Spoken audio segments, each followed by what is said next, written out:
So, Julia, how are you? I'm great, thank you. How are you? I'm okay, thanks. I'm okay. Have you been able to pinch yourself yet and just kind of react to the reactions that you've been getting from the show? I'm trying, but I don't know if it's working. It's been surreal from day one of getting the job, and it really hasn't slowed down. It has been a dream come true, to say the very least. I can imagine. The one thing I wanted to ask you about, because you had mentioned in a previous interview that you really give Ryan Murphy a lot of credit for casting unknown and young actors, and I think that's what Yellowstone fans really love about this universe is we've been able to discover young actors such as yourself and your amazing work. I was curious about whether you feel like you've kind of earned your spot yet, because it has to be surreal being opposite Harrison Ford or Helen Mirren. But do you feel a little more grounded at this point?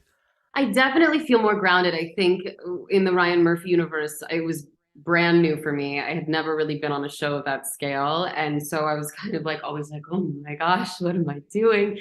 I don't know. I mean, I think there's a level that'll always feel like I need to be earning it because I again can't believe that I'm here and get to be on a show with the likes of Helen Mirren and Harrison Ford. But yeah, definitely going into this, I think there was a new level of confidence. And Taylor, I credit a lot of that to Taylor too, because he really just trusted me with everything and just really let us fly. Um, and so that confidence, I think, gave me the confidence to be like, okay, he trusts that I got this huge show, then I can do it. And I've just been trying to keep that in mind and show up and do the work every day with Brandon. And we worked really hard at it to try and make it as best as we possibly could. So Well, I've also read that you've prepared yourself for whatever role you've gotten, including with the politician, that you kind of immersed yourself with the work of Ryan Murphy at the time. So I'm curious, did you do the same preparation for this amazing, expansive universe and the work of Taylor Sheridan? yeah, it's so funny because my parents are the biggest Yellowstone fans and 1883 fans of all time. And they would bug me and my brothers about it constantly, being like, you guys have to watch it. You have to watch it. Like, Beth is such a badass. You have to watch it. And we really were like, Mom, Dad, like, shut up. Like, what are you talking about? And so we gave them so much crap for it. And then we didn't watch it because we were like, we're just gonna like mess with them by not watching it. And then I got this audition and I was with my parents when I got the audition, actually, funnily enough. And I was like, you will never believe. And they freaked out. And I was like, and they both were like, you got to watch it now, Julia. And so I dove in. Yeah, I watched before my auditions and my screen test. I watched all of 1883 because I figured that would be very much in line with the style of 1923.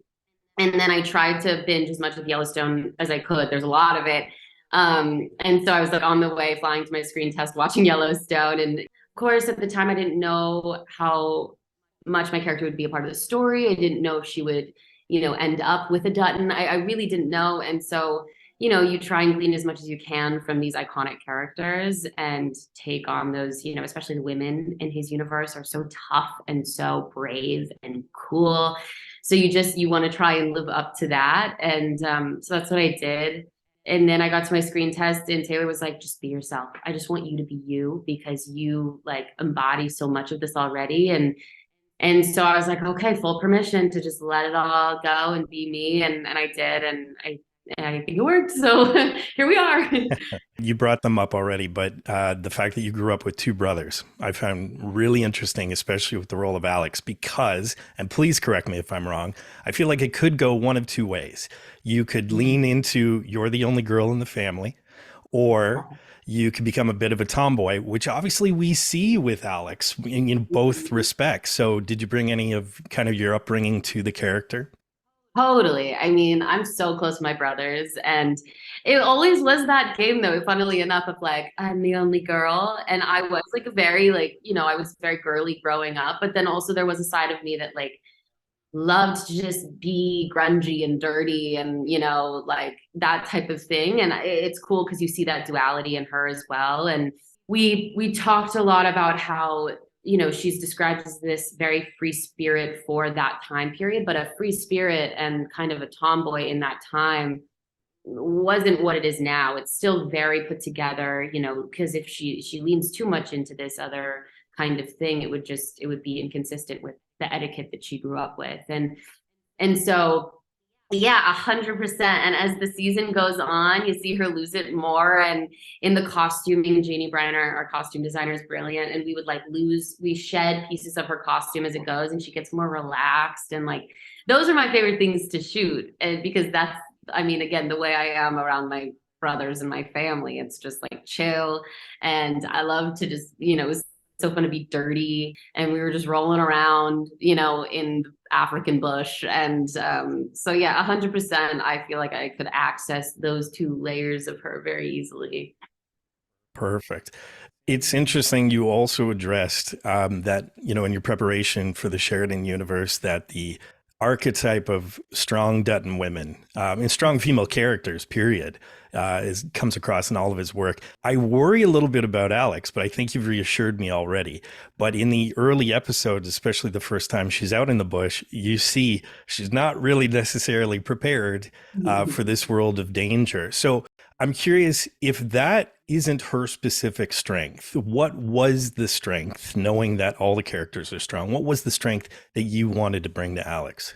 I really focused on her bravery. I mean, she's so brave. And yes, she's a bit naive, I think, at the beginning to the world around her and the danger and the adventure she craves. I don't think she really understands exactly what that means in reference to the actual danger of the world that she hasn't seen.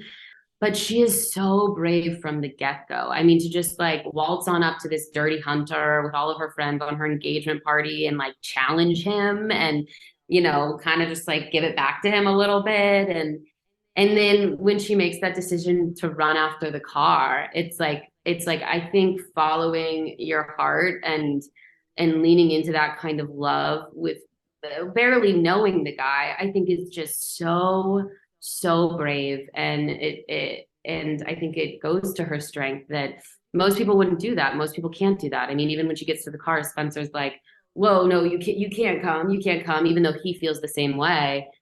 She's like, no, I'm coming along on this journey, whether you like it or not. And you see a lot more of that too as we go. She is like relentless in her pursuit of this love.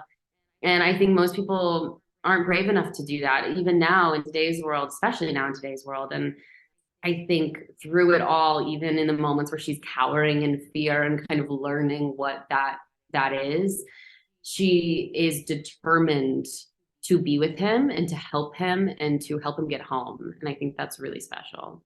I think you've already answered the question, but I do just kind of want to maybe specify a little bit more with that, because when I had talked to Brandon and he had mentioned his journey home, it's almost rediscovering who Spencer was, right? Because he's not the same man he used to be.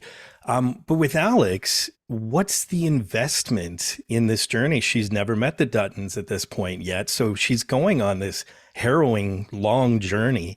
What can you tell us about, you know, why she really wants to do this and what her investment is in this journey? I think, you know, she grew up again in a royal family, and she was immediately from birth confined to this life of, hey, you have to do your duty for your family. And I think she really did want to do that. I think, you know, especially we learned that her brother dies in the war, and I think she really wanted to take on that role for them.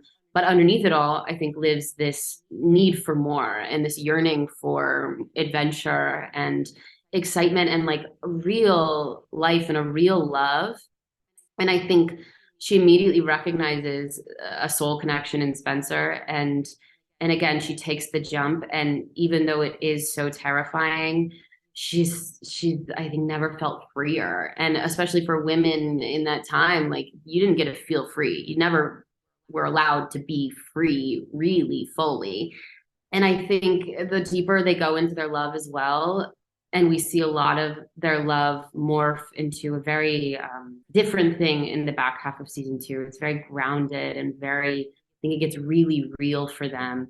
And there are moments of questioning it, of, you know, I think we already have started to see that, where she's like, I don't want this, but I do want you. And I think for her, regardless of where it takes her, she loves him so fiercely and loves her freedom so fiercely that she will cross oceans to maintain that and to explore what her life could be, as opposed to just settling for what it was supposed to be.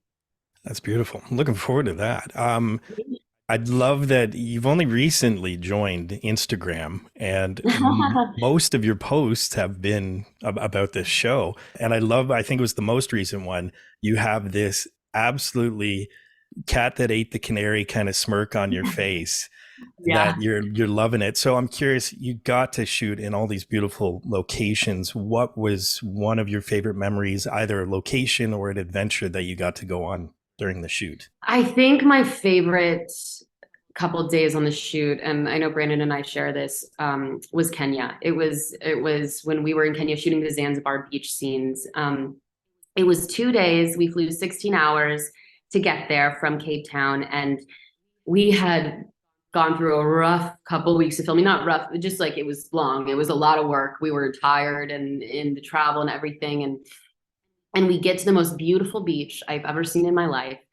And we just got to play. And those scenes in that episode are so just like relaxed, and they're happy, and there's no threat. And Brandon and I just played in the water for literally 2 days straight. Like as soon as we were allowed to get in the water as our characters, we stayed in the water. Like the hair and makeup teams were like running up to us like from the shore being like, do you guys want to come out for touches? And we were like, no, we're in here. Like, you can't catch us. We're out here. Thank you. And like our director would come up and be like, guys, it's time to shoot. We got to work. And we were like, okay. But because of that, and we just got to play and be so childlike, it didn't feel like work at all. And then we just filtered so seamlessly into the scenes. And it felt like, I feel like a release and a relief for both the characters and for me and Brandon in that moment. So it was really, really lovely. You know, I was teasing Brandon about it because I said so far in the first 4 episodes, it seems like you guys just got to swim in turquoise waters and pretend to make love on a beach. And I was like, not typically what you would get from a Yellowstone cast member. But do you want to talk about Cowboy Camp? Because I love hearing these stories from the cast of this universe. Yeah. Oh my gosh. Cowboy Camp was the most fun time I think any of the cast has ever had.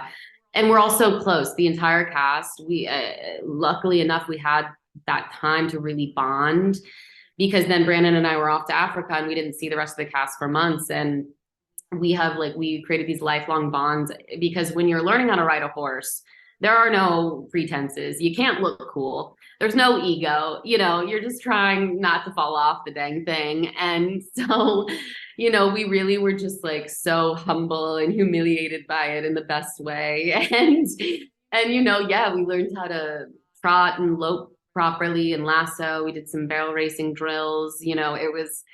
It was so fun, and we were beat up. Like we were in so much pain, but we were all just going through it together. And we had family meals every day, like 3 meals a day, a family meal every time. It was special, and it's special that Taylor lets his casts do that, both to learn how to properly ride for the show, so it's accurate, but then also just to get that time to bond and just kind of hang. It was really, really cool. That's great. So knowing, the strength of the Dutton women that we get, the fact that you're now going to be a part of this family, and knowing that you are a prequel chapter to the contemporary piece, what do you want audiences to take away? What do you want Alex's legacy to be within this family? I mean, I would love for it to just be, I would love for it to be a legacy of like, be brave, be bold, go after what you want, don't second guess, what you really, really desire. I think, a lot of people overthink things, and things get messy and complicated, and the dynamics back in Montana are certainly messy and complicated. And she's just so fierce and so full of gumption. And I think it's just like taking life by the horns and not looking back, and muscling your way through it. And you'll find, a different kind of strength in that, and just like grow and become even stronger. I love it. Well, Julia, thank you so much for your time. Best of luck with the rest of the season, and keep pinching yourself, because this is a great opportunity for you and you're knocking it out of the park. Thank you so much. Thank you. Appreciate it. Hey Real students, thanks for watching. If you want to subscribe to Real School, click that round Real School logo right beside me. Also click that damn notification bell so you're aware of all of Real School's new content. You can follow me on Twitter, and of course, if you get anything out of Real School, you can always give a little back. Just click the link in the description below or the button down there, and you can become part of my Patreon team.